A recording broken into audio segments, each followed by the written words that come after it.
What up, people? I am back. Today, I am reviewing the original Piranha movie that came out in the 70s. I watched it late last night, like I mentioned. But I also saw that this one did apparently get a sequel called Piranha 2. This Spawning came out a few years later. So, I've decided that either later tonight, just because I'm doing this video earlier today, maybe later tonight because I'll probably start it Piranha 2 here in a bit, maybe after this video or a bit after the video. But I'll watch that and I'll review it either later tonight, or if I don't do it tonight, for sure I'll do it like in the morning or something, or like kind of like how I'm doing here right now, where it'll be like in the middle of the day tomorrow. If I don't do it tonight, I'll try to do it tonight though. But Piranha, 1978. This one, like I said, I went in blind. I think I've seen the cover, but I've never seen it. You know, this came out like post Jaws, where it was just like you know how many killer animal movies there were. But pretty much the premise is, a river is infested with genetically altered piranhas that apparently there was this thing called Operation Razor Teeth, where they used the military used enhanced piranhas that can like swim in salt and regular water, because they wanted to use it against like the Viet Congs who were using like the water. It was stupid. It doesn't. The military wouldn't do that. I hated this element in the movie. I think the movie itself is okay, and I actually think there was some solid kills in there, but I really didn't like the whole military angle. It was dumb. I just think that was a reach. You didn't need it overcomplicated it. I think should have pulled like a Jaws or even just you could have just had it where, because there's a doctor character who he admits that he did it. It should have just been he did it for, because maybe he's fascinated by piranhas. And I think that's what it should have been. So this has been something simple. Or maybe you don't even tell their origin and they just start attacking the town. I think that's what it should have been. You didn't need the whole military element. But aside from that, there were some solid kills. The characters don't really matter. It's the main character is one of the characters is named Paul. He's like the town drunk. He's like, he has a beard. He's like, like the tough guy. And then you have Maggie, who's a skip tracer who's sent to that town to look into the missing kids. And basically they have to try to stop the piranhas. And I do think the ending is really dark. I like that they didn't just go for like they kill all the piranhas or something. They actually did something different, so I'll give it that. But I think it's an okay watch. If you want for like an hour and a half, it is a little slow in the beginning initially, because there's like the one kill and it is a bit of a gap. Not too big, but a little bit. But it's an okay watch for an hour and a half. It's not boring.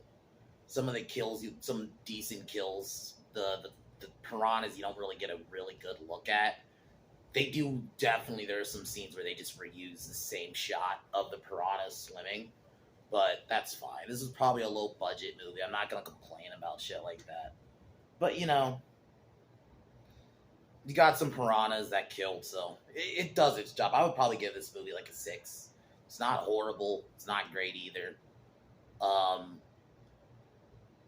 And it didn't. At least. Because there were movies at the time that definitely, like there was a movie called Snow Beast, which that maybe be another one I'll review at some point, where it's about like basically the abominable snowman that is basically Jaws. Like it is to the point of like paste like Jaws. So there's a couple movies that did that. So at least this one they didn't do that. It tried to do its own thing, but yeah.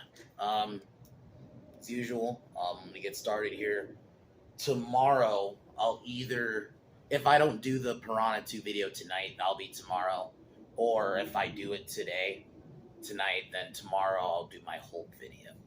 Because, man, they keep fucking up that character. It's sad. Hulk was one of my favorites growing up, and just to see them constantly fuck that character. I mean, I ranted about what they did to him when I first came back, started doing videos, but I feel like there's more, especially with what they're doing in She-Hulk. So yeah, but get started here. Cheers.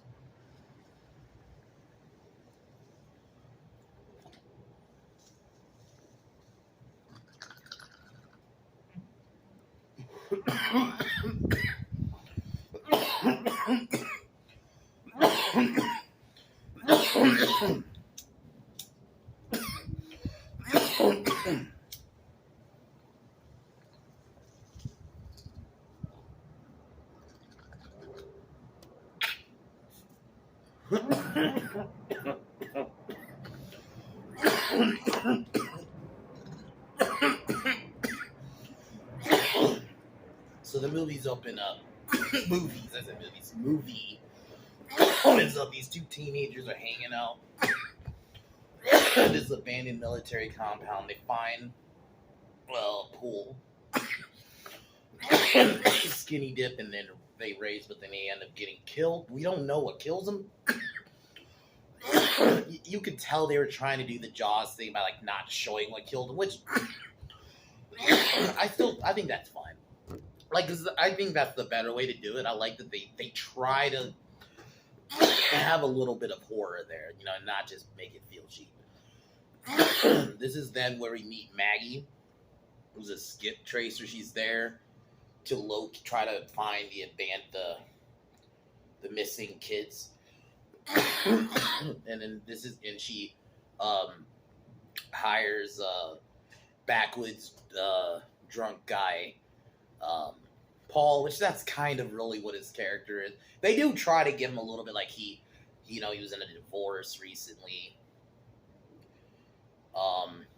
Like they even have a scene where he has a quick scene with one of the characters that basically gets killed later. So they find the compound and they try to. This is where they find like some of the experiments, and they never addressed this, but there was a thing that was like walking that looked like it was claymation, but they never addressed what it was. It was walking. There's like a scene where it walks for like a second. Like, what the fuck is that? It's so random. And then they don't even like address it. It just So they then say they have to they want to drain the pool. Then they get attacked by a random guy, but Paul manages to knock him out. Or no, I think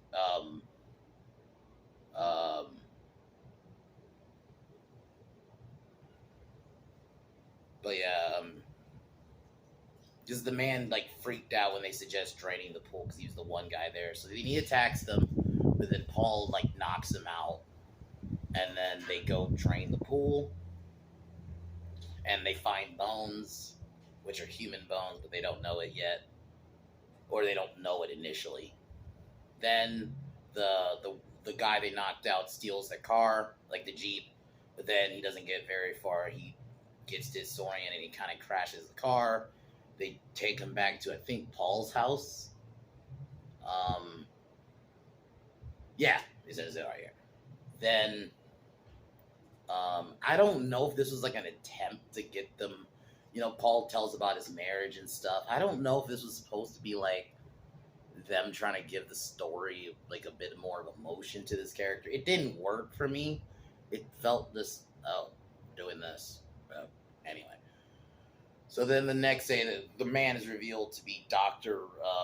Robert, who he's actually the lead scientist for. This is where we get basically information about Operation Razor Teeth, which this element of the movie ruined it for me. It wasn't needed. It was so... Hold on.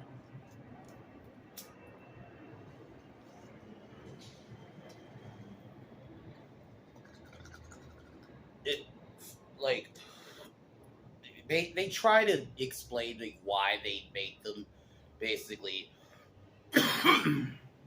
They wanted them to be able to endure cold water, hot and cold water.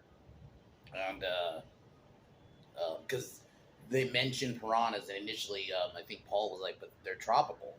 But then this is where he reveals, yeah, that they're enhanced to be able to do both, because so they can basically inhibit Viet Cong movement through the water. I just, I don't see how that would ever happen while Vietnam. Now, I get it. Like, we weren't that far from Vietnam when this movie came out, but it's just that's a reach.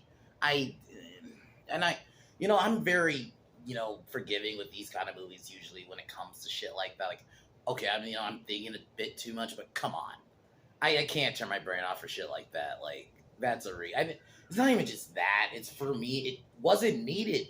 You could have just kept it that Robert had a fascination with piranhas. And honestly, I think they should have just been prehistoric piranhas. It's honestly would have been a better that they were he discovered these prehistoric piranhas and he thought everything was fine keeping them as long as he, but then he fucked. I think that you could change it. You could tweak this movie a bit. You didn't need the whole government angle. That wasn't needed. And then there's like a part later where Paul and Maggie get arrested because they're trying to cover up the experience. It's like, come on. It to me, you take me out of the movie. But anyway, that's enough on that. So yeah, he tells them about the operation, and while this is happening, Paul realizes the lake's about to be drained, and that there are kids at a summer camp, and when the lake not drained, but the dam is about to be opened, which the piranhas are able to get. Sorry, guys. Fucking wasp flew in the. Sorry about that. I'm gonna keep that in. Fuck it. Anyway. Fucking. Fucking lost my train of thought. Anyway. But yeah, so Paul realizes that the dam's about to be opened, which could lead the piranhas, so they have to rush. And while this is happening, a boy and his father. I think there's a couple of kills between this, because there was another one where the piranhas killed a couple people, and they killed an old man. The old man you saw earlier with Paul, he gets killed like because he bled out because his feet got bitten by the piranhas, and then then yeah, they attack a boat. The boy's father gets killed, but the boy is stuck on the boat. And Robert, I guess they were trying to give him like a sacrifice death. It didn't get any emotion out of me. But yeah, Paul ends up dying while the boy makes it back. And then Paul manages to get the boat to stop. And this is where you meet Colonel Waxman. He's like the main. He's like, I guess you could say, kind of one of the antagonists, because when he imprisons Paul and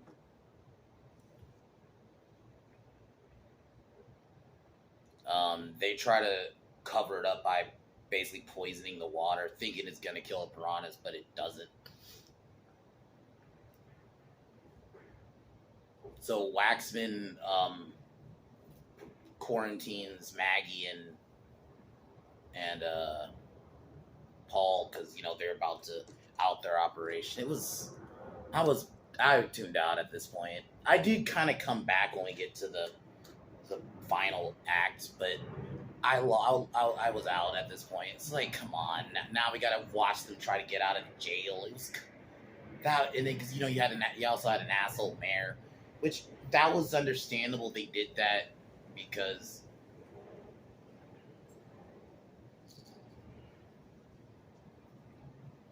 they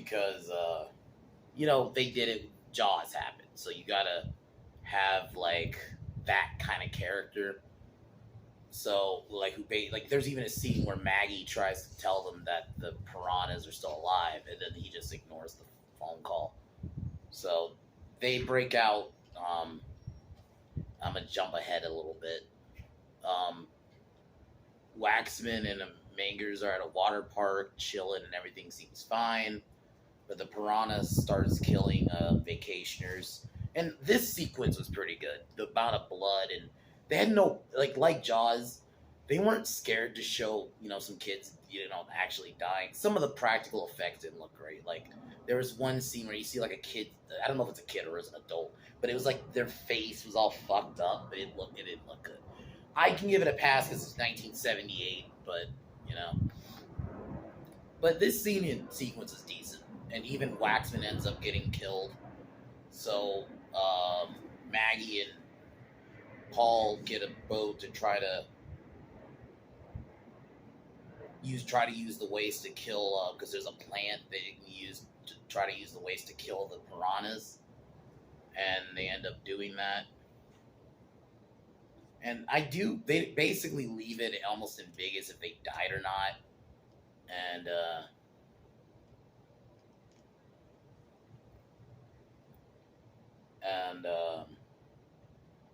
Mangers tries to spin that the piranhas didn't exist, while Grogan gets put in a coma essentially.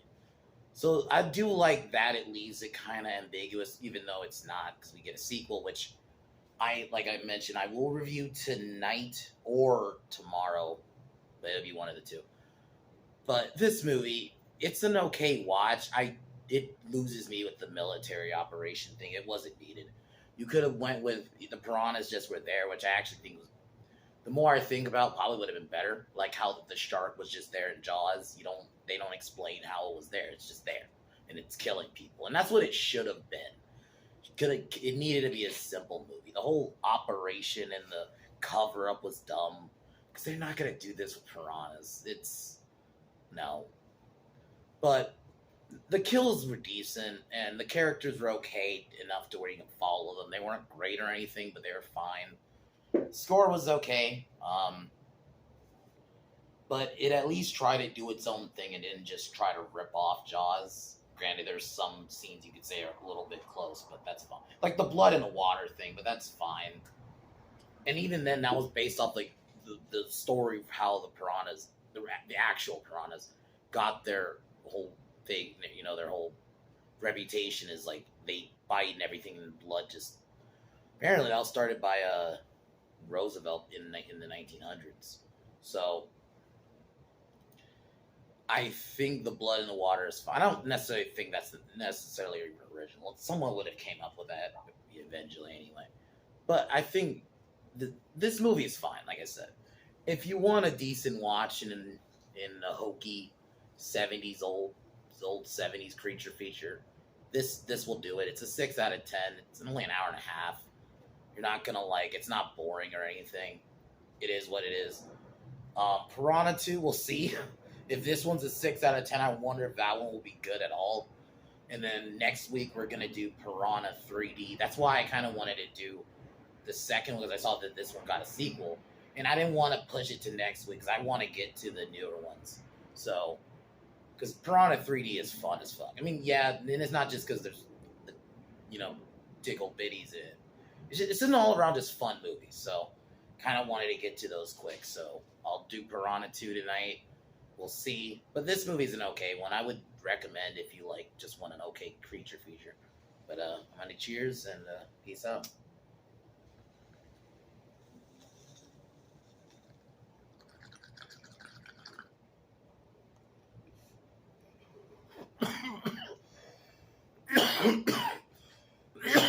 As usual.